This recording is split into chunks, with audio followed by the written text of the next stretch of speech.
Streaming from Accra. Guide Radio. The new wave.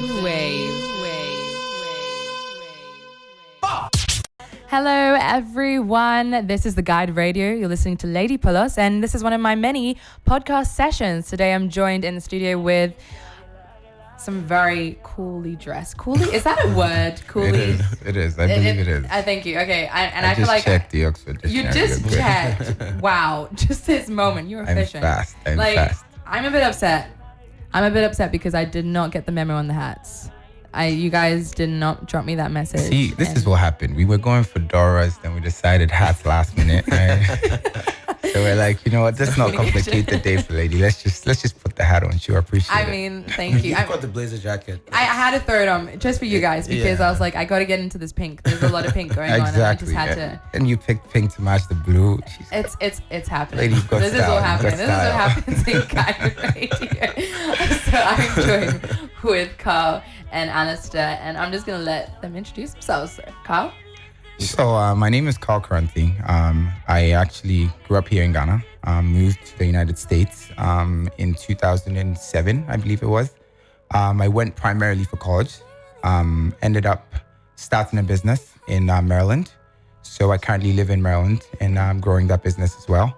I am also part of a really cool concept, Cherik shoes. We're trying to, kind of bring the mainstream market a Turkish traditional shoe. So that's kind of the focus right now. Okay. That we have going on, yeah. That was very nice, short, sweet. Go on. Al. So I'm Alister Conan, born and raised in Ghana as well. Carl, throwing some shade over here, forgot to mention that we're best friends, actually grew up together. That's not cool. Something I want to publicize. Wow. Already? Depending on how this best man at my wedding. Oh my goodness. You need I need a new. In my defense, depending on how this podcast goes. Vacancy right here. You should apply now. Yeah. It's okay. I'm gonna send you my CV later then. But basically, grew up in Ghana as well. Went to Presec for high school, and then went to the States for school after that. So I studied in Missouri, Truman State University, where I met my wife, and then moved to Kansas City after that. I'm a global management consultant there for a consulting company, RSM US. They're the fifth largest, consulting firm in the US or something like that. And my wife and I have a couple of family businesses that we run together in education and in real estate. So, just here over the holidays and linking up with my so-called best friend, Nat. I don't know if that's still valid now. Yeah, that's. It's a little bit awkward, guys. Help me. No, that's great. And you guys, how long you been in Ghana so far? And you came over the Christmas period. That is correct. Yes. So how has that been going? We've had a lot of things happening in Ghana recently. It's been really, really exciting. I mean, for those who are planning to visit, actually.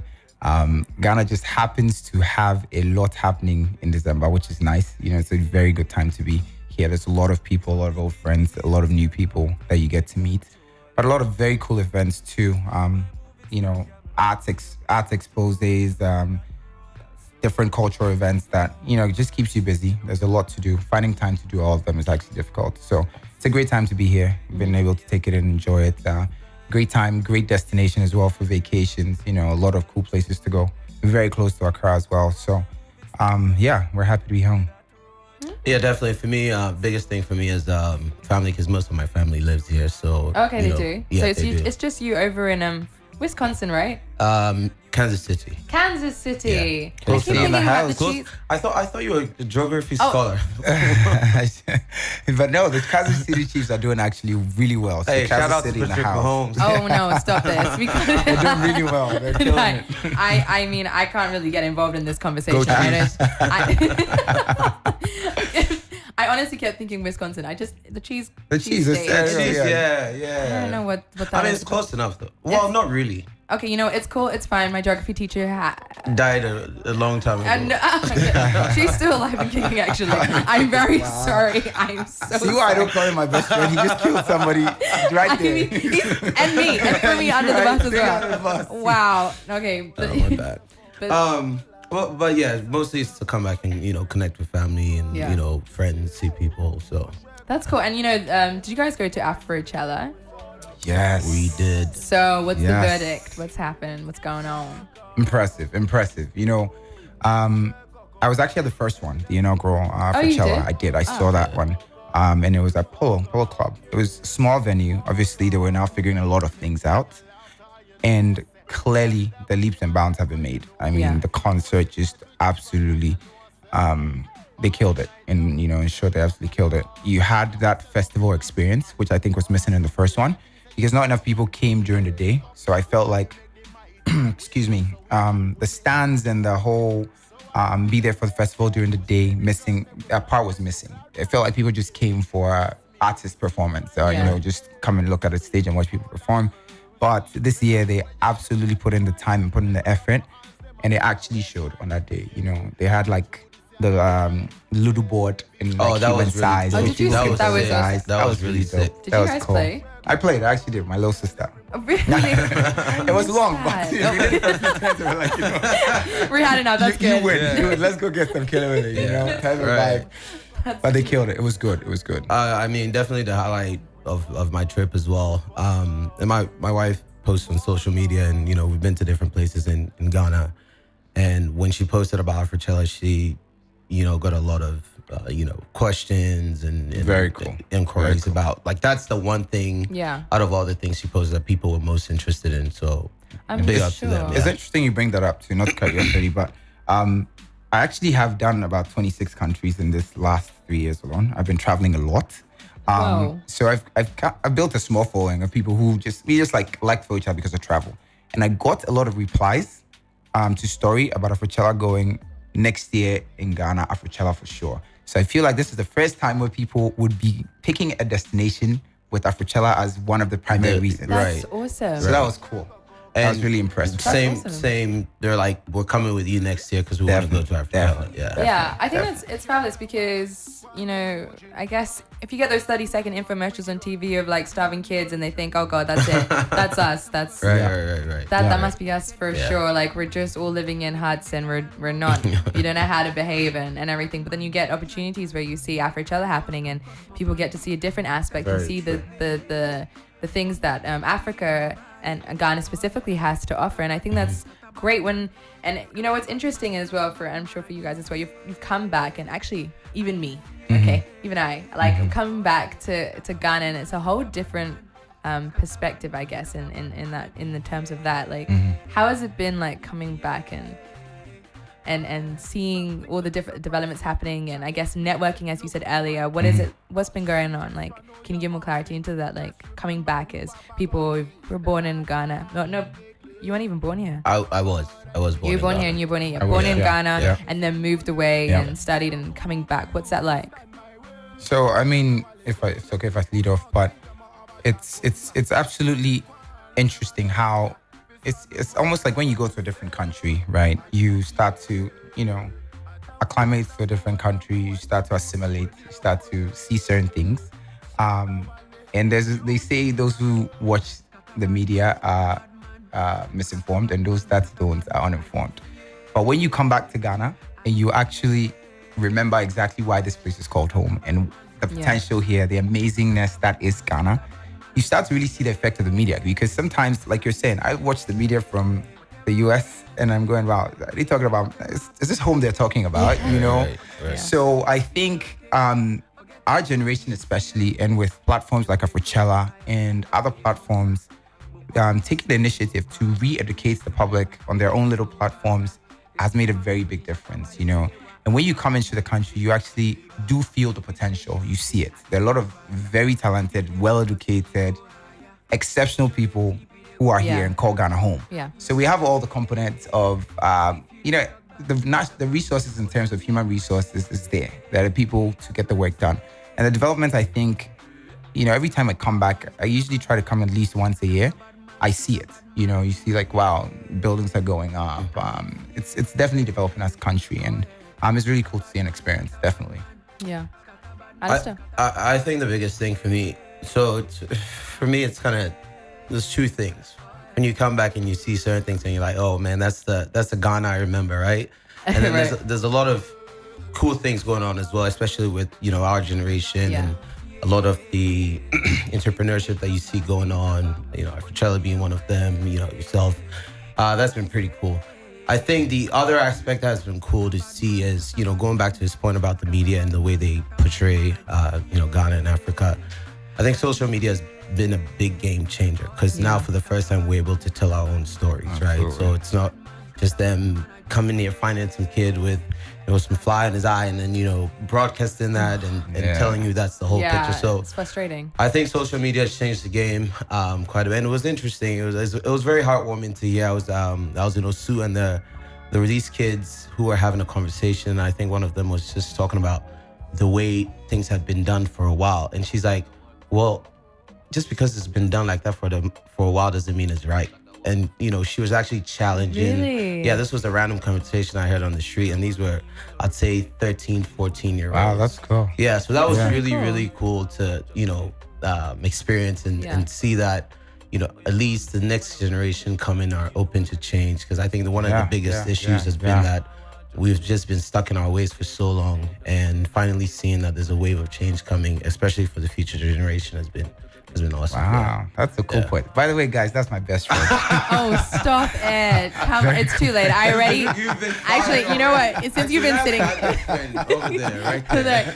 when you've been talking, I actually just sent him a little... I sent him my CV already and it's over. I mean, just pack your bags. Oh, man. Stop it. We'll let you in sometimes if you really feel like it. Right. But that's interesting. That's an interesting point in itself. And especially this coming period where it's the year of return. And there's a lot of people from the US and from the UK and I'm sure other places as well who have decided to come back home, especially in this Christmas period. And not just to have fun and I'm sure go out and stuff like that, but it's also an opportunity to, network and build up on businesses. And what I think about it is that I guess you guys who had the opportunity, and just like me, we were born here, but we left. And we've had that time to build up and create, and come back, I guess, in that sense.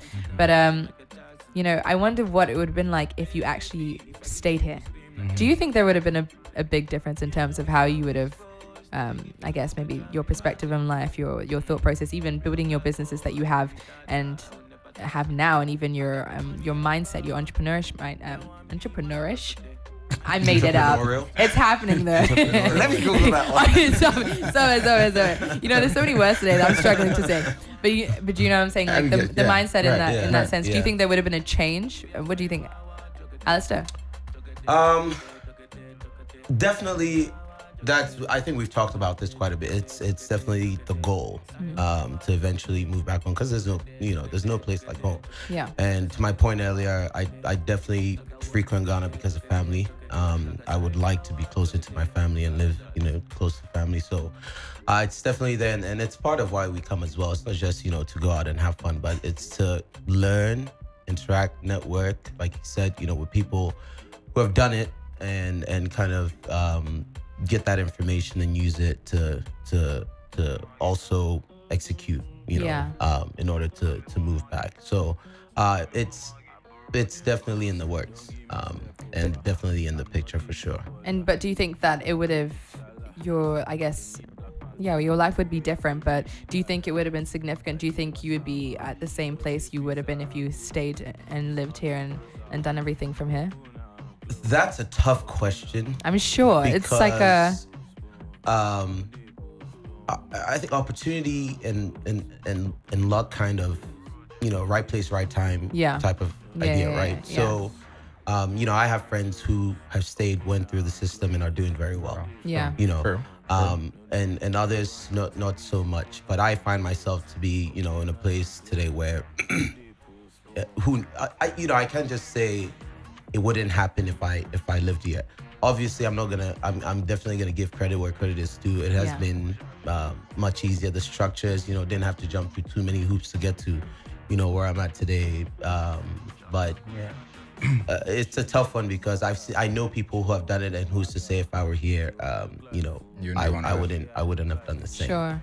But maybe the rate at which it happens is different, right? Okay. So whereas all my peers that came to school in the States are doing this, and maybe they're not as entrepreneurial, but they're doing decent, have good jobs, and I'm making a good living, out there. So Okay. it's I would say it's. I mean, I feel it's like case by case for me. I feel like without a doubt, definitely the exposure and experiences that you pick up from not living in a country, you can't put on the side.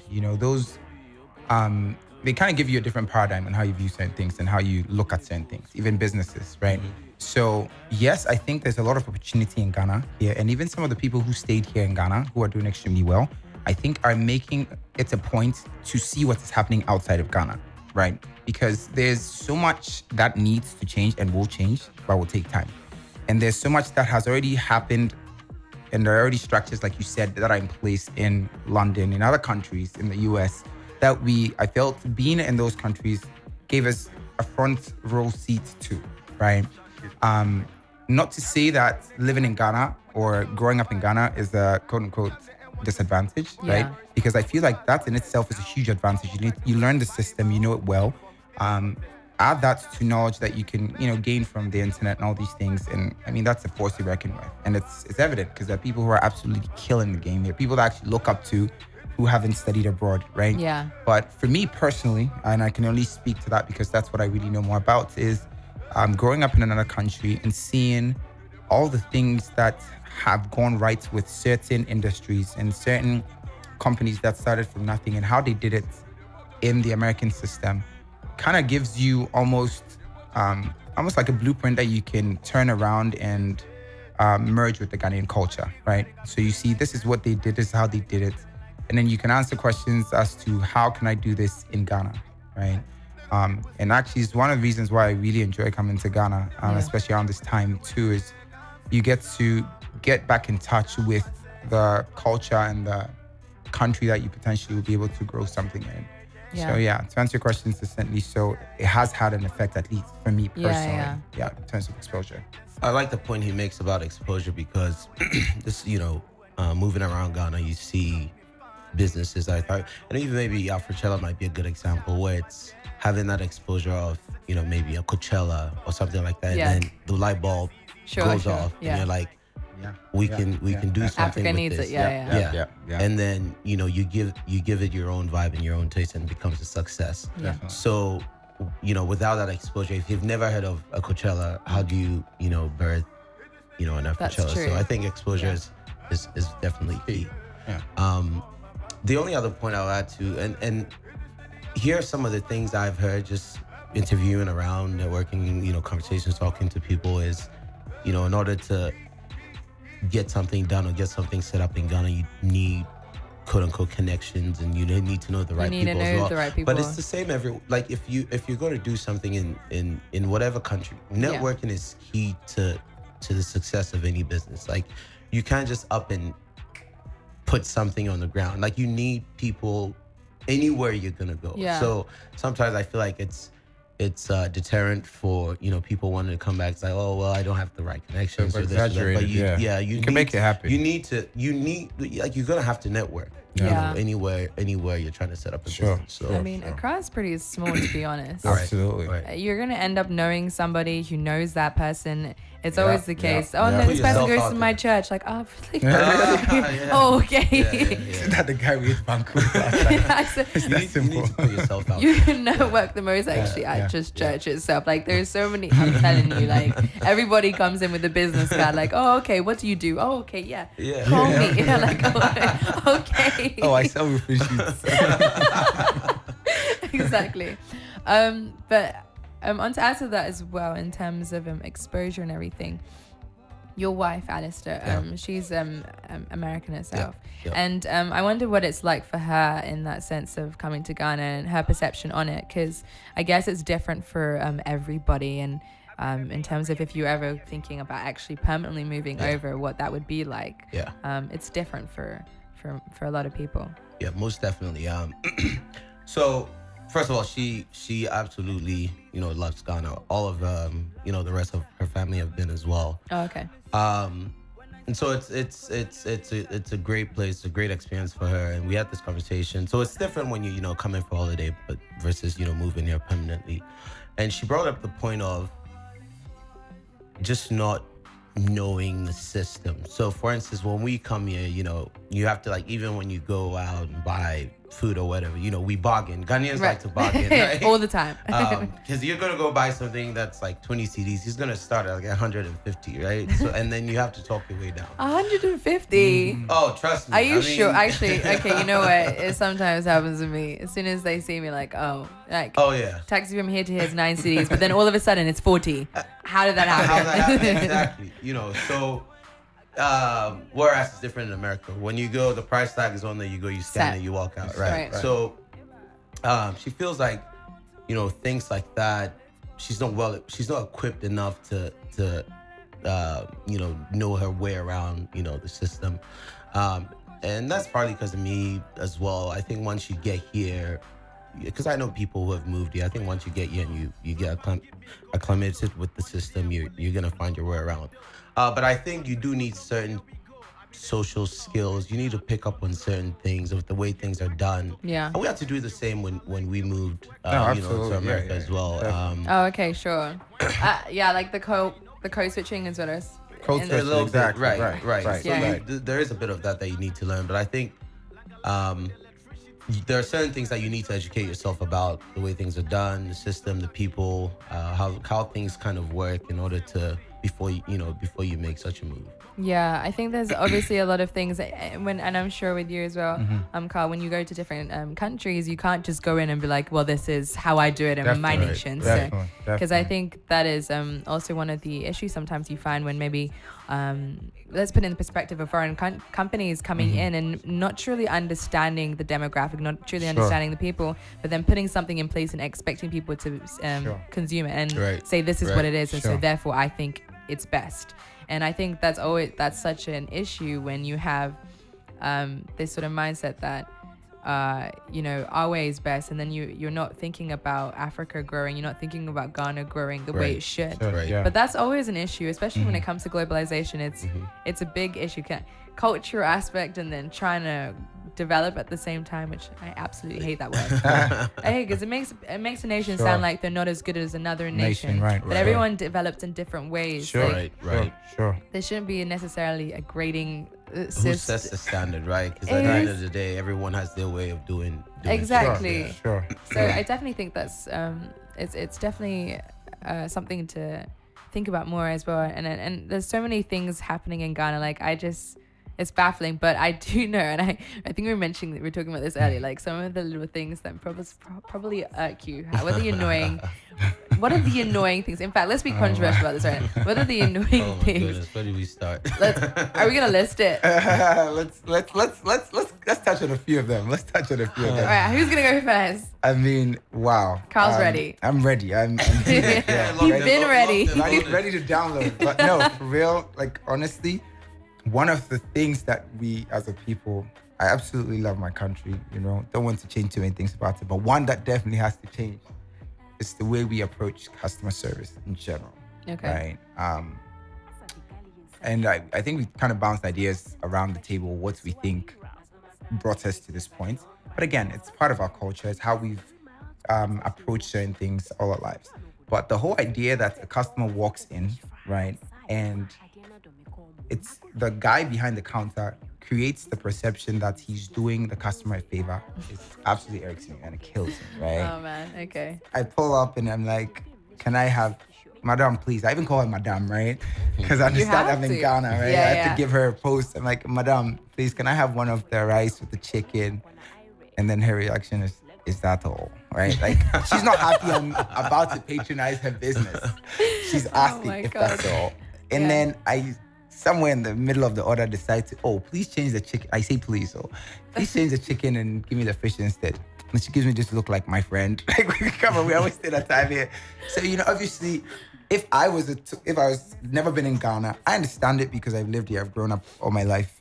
Most of my life I grew up in the country, so I know where it's coming from. I understand it. But for someone who's coming into the country, can feel extremely, it can be a very adverse reaction to that. Like, whoa, they don't like me, Even in a different country like the US, it might be associated with something extreme like racism, right? Oh, gosh. Because, but obviously as a culture, that's not something we even throw around. So that's cool and fair and all. But I think it would be it would be a huge asset for our industry as well. Yeah. Because tourists, and I've been to a few countries recently, and local people understand, especially in tourist towns, they kind of understand that their towns are thriving economically because tourists are coming in. Yeah. They understand that dynamic, and they go above and beyond to, not like get on your knees and serve the tourists, but at least make an effort to make sure the experience is, above what they would hope would be. So yeah, that's something that definitely, it checks me. If you guys know the term, it's just absolutely annoying. It chucks me. Where is that from? That's a deep one. I don't think is that in the dictionary? We're working on getting it in there. Okay. I sent a petition actually. Can you put it next to entrepreneurish? I got you. Let me add that in there. Alister. Oh man, let's see. Is there too many? Stop it. I think. So I'm gonna cite an example and then build on it. Oh, okay.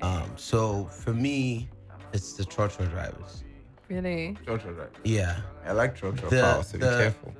No, it's quite dangerous if you think about what they do. So when I come back, I do drive, and sometimes the amount of literally lawlessness that goes on with these trotro drivers is crazy. Like one time, this guy literally parked in the middle of the highway because he was trying to turn left. He ran a red light. Oh my god. He ran a red light, yeah, knowing that he was supposed to stop, and then because the other cars were coming in the other lane that he was trying to get into, yeah, he stopped in my lane, and I'm like highway driving. Wow. Yeah. And then when you honk and then you try to say, yeah, my friend, get out of the way. Yeah. Like it's crazy. So building on that, I feel like in general we need a bit more accountability. Going back to the customer service and things like that, I think people need to be held more accountable. Absolutely. How we do that and where we start is another conversation. Absolutely. No, definitely. I definitely think so, because I was mentioning earlier that when you go to somebody's house in Ghana, it's yes please, no please. We're all very ready to help you and make you feel at home. Sure, but then when you get to a restaurant and you ask for things like cutlery, and it's the attitude and the weight is it's baffling sometimes. And I always think back. I always give the benefit of that. Okay, maybe in the UK, is it? Are we like this? I'm like, okay, sometimes you can be annoying, but the thing is, accountability. When you complain, something happens afterwards. Sure. Like the manager will come through. Right. You get a refund. But here it's not like that. As you were saying earlier, you're doing them a favor. Like, I should get you cutlery. Like, you want to eat? Okay. but now that I think about it, don't get me wrong, but there's something almost beautiful about it, right? Because I don't know about beauty, Alice. Let me explain. Because if you flip it, it's like, oh, you're only being nice to me because I'm giving you money. So when you come here, it's almost like I'd rather do it for you for free. Oh, okay. No, but still, Alistair, no. Okay. I see what you're saying. You know what I mean? No, I see what you're saying. And that's what makes it, home and sure, but it makes it very ineffective.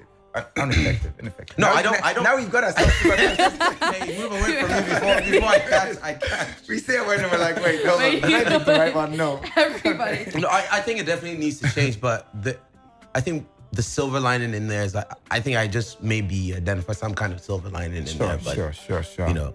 It gives you a home vibe, right? Right. But no, and but like with the example you gave, extremely dangerous, right? Like, whoa, you just put up in the middle of the road out of nowhere, and it's almost like the lawlessness is so ingrained, right? It's like so deeply woven, and it's systemic, and I feel like little changes have to start somewhere, like you're saying, to be made to, kind of trickle down and affect the whole system from the top. I don't want to get into politics and all that, but what are we doing on the very top as the government, as bosses? That's perfect, because I'm just about to ask you, like, through the businesses that you're doing and everything and coming back home, how are you guys helping Ghanaians also, I guess, develop in themselves in Ghana? How are you working towards that? Because there's a lot of things that are obviously quite frustrating and things that could be changed. And I wonder how you guys individually are all together. I don't know. Are you still best friends? How you you determined by the end of this decision. He's been fired already. already. He doesn't even know. Sorry. How you guys individually are working towards helping, build Sure. Ghana up and build and develop Ghanaians. Sure. Actually, shout out a couple people. Kojo Steve Austin is his name on Instagram, but Kojo Marfo, good friend of mine. We went to Alpha Beta together, actually. David Jones as well.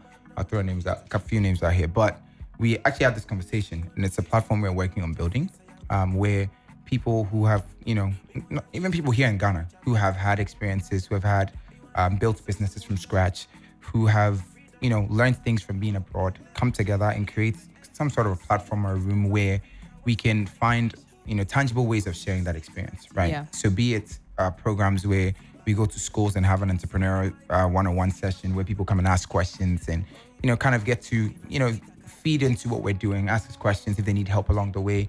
We're actually coming together with some sort of a program, a platform that we actually can present and allow people to tap into.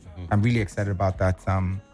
Hopefully, God willing, the end of this year or latest by the beginning of next year, we're able to kind of launch it. Okay. So, kind of along those lines, that's something that we're working on creating, a platform where people with experience can share and reach out and help those who need it in whatever way or form when it comes to entrepreneurship.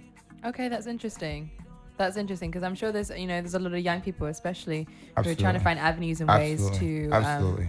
Work within that. And I mean, entrepreneurship in all levels, creative sector, all of that. Yeah, Okay. yeah. I mean, it's one of the things that culturally, your mom wants you to be a doctor, right? No, Wow. People out there Yes. listening, Yeah. if you're Ghanaian, right? If you're Ghanaian, your mom wants you to be a lawyer, doctor. Carl, weren't you going to be a doctor? I was actually. It's interesting that you bring that up. I was because my mom whole life is like, see, Fifi's going to be my doctor. And would always introduce me that way. This is like, and when I was in school, I was actually studying to become a doctor, pre-med and everything. And that was like her pride and joy. Yeah. Like, it's like, oh, this is my son who is studying to become a doctor. And then when I finally told her I'm not going to med school, I don't want to go into that. But it was just heartbreaking, right? Oh, no. She was really disappointed because she was expecting a doctor out of me, which I understand. I can imagine, yeah. Managing expectations wasn't really happening there. But what is missing as a result of parents wanting you to read a book, be in a classroom, learn what the teacher says, get good grades and become a doctor is the fact that we really end up putting a lot of kids who aren't necessarily strongly suited to become a doctor into this channel where it's like, this is what I have to do else I'm a failure, right? Asamoah Gyan, exceptional dancer and football player. Yeah. I would have been such a good doctor. I don't think so, So just being able to show and being able to say this is an avenue for you to get help to better yourself in anything that you find you're passionate about, right? Anything you do really, really well can become very, very profitable. Yeah. If you are the best at collecting trash in your neighborhood. Yeah. And you build a business around that. Yeah. All the neighborhoods start to hear about you. And you collect all the trash for Trasaco and it's a private business, you'll be very wealthy. You know what I'm saying? Mm-hmm. So being able to create that and not only say it, but show them how and where they can get help from people who have actually done it, I think is a very cool thing. And we're really, really looking forward to doing that. Okay, so Alister, were you going to be a doctor as well? No. How did I start? What was I? Oh, It wasn't that long ago. I was going to be a scientist. You were going to be a scientist. It has to be science related. Oh, it's either So- doctor or scientist. I remember. So one of my favorite cartoons growing up was Dexter's Lab. Was it? It was, I love and that. so I always wanted to be, Ghanaian Dexter. build a lab and build stuff. So I was gonna go. I studied science at school. I didn't know specific. I knew I was gonna be a scientist, but what kind? I didn't have specific. Why did I know you as a best friend? But then I ended up in business. Yeah. But I wasn't going to be a doctor. No. Yeah, and so, in the same question of Carl was just mentioning on it, how are you yourself also? So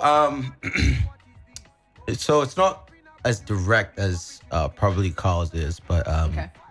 my dad, he started a school I think sometime last year, and so one of the ways we thought we could help and help develop students. So let me backtrack a little bit. My friends and I engage in some of these conversations quite a bit. Okay. And I think one of the root causes, one of the problems that, one of the root causes of a lot of the problems is the lack of education, just in general, right? And so, in order to solve most of our problems that we have, it's going to start with education, where people understand the reasons behind or why customer service is important, or why certain things are important. And so my dad happened to start a school, and I think that's a great opportunity to get the kids thinking in the right frame of mind, studying the right things. And so my wife is an educator as well.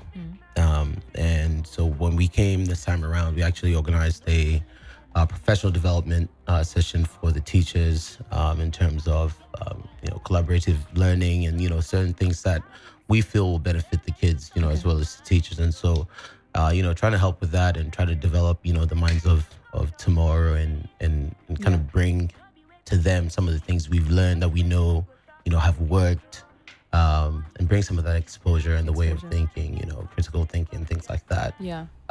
Is our own small way of trying to give back and bring back some of the stuff we've learned. And I guess in that sense, you'd end up having to, in order for something to truly work itself out in that sense, there needs to be the sense of relationship and longevity. Like, you'd have to be in that space for a while in that sense. And I wonder, would you guys encourage other people from the diaspora to move back to encourage them to development? And if so, why? Like, what is here that what needs to be done, I guess, in that sense? What can be achieved? You guys are already doing things individually yourself, but I wonder, how would you encourage people from the diaspora to come back? So I don't know if a lot of people follow Akon. Okay. Yeah, Akon. But you could easily be a trailblazer in our side of the world, or just say Ghana, or and so he he made an example in one of his videos that if there's there's nowhere else in the world where you can go and start a billion-dollar business where one doesn't already exist, except for in Africa. So I think that will do there's a lot of opportunity, for sure. And I think Akon has done it. There are a few people that you can tap into and see what they've done. I mean, he's built like a huge electrical grid, supplying electricity. Yeah, he's done so much. And there's so much, and the thing is, there's so much to be done, right? And so if you come, there's definitely a problem that you could easily solve, or there's a niche somewhere that you can easily find. There's a lot of opportunity.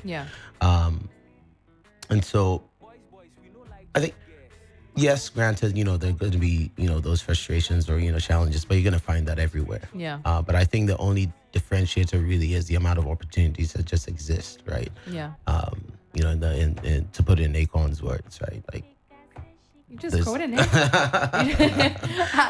You just memorized that from the top of your I mean, I think he phrases it in the best possible way. Yeah, sure. So that's true. I don't think a lot of people actually do remember the things that Akon has done, because he's done I think he even donated a lot to Sendin Nations, and it's actually amazing because what was it? Oh, there was a festival and it happened. I'm gonna remember it. It was in South Africa. Beyonce. Beyonce and all of them came. Yeah. And they all Trevor Noah was the host. Yeah. Right. Yeah. And I think I heard that almost they raised almost 7 billion. Wow. Yeah. Or something crazy like that. But I think it's interesting because they brought people from America and people that maybe have never even stepped into the continent before. And I think when you, like I was mentioning earlier, there is only in that concept, like Akon was there and he was present and he was doing things already. But then you have people coming in and then trying to do the same thing. But I don't know, sometimes I don't know if it mirrors in that same way. Like if it's the sincerity is there, like the follow through.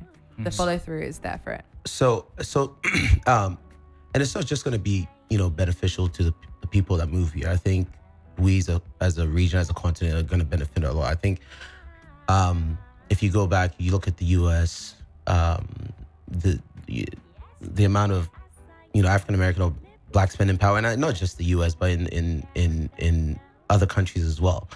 If we could find a way to funnel that capital and those amount of resources in our side of the world, the amount of benefit and development we're going to see is going to be it's going to be tremendous, right? Yeah.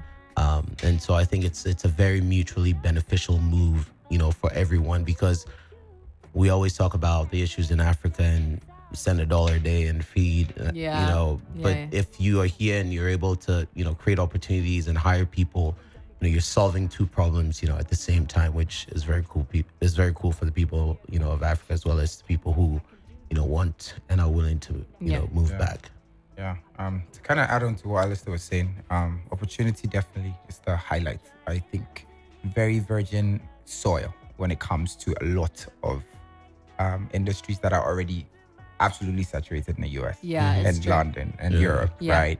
So you think about any industry and you can be a competitor in a very short period of time if you do things right. Yeah. Or if you find a really unique angle to a lot of problems that are already being solved, or even look at tackling problems that are already not being solved or new problems.